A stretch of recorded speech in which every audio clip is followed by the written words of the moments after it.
প্রশ্নভাস বাংলাদেশে মারাত্মক একটা সমস্যা, যে বিগত দিনে কিন্তু এই সমস্যাটা মানে চরম আকার ধারণ করেছিল।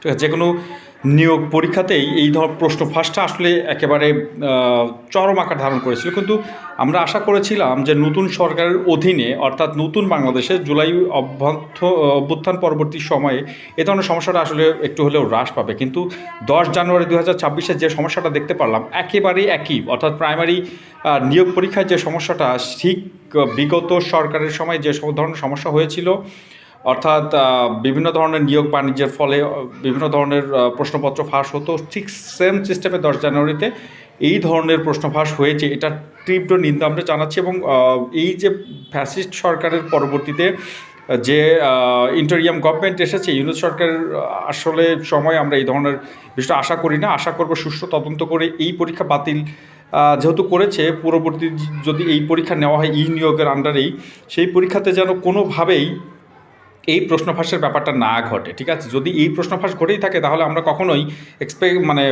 বলতে পারি না যে নতুন সরকার আমাদের জনবান্ধব একটা সরকার। ঠিক আছে, এই সরকারের প্রতি আমাদের প্রচুর প্রচুর প্রত্যাশা।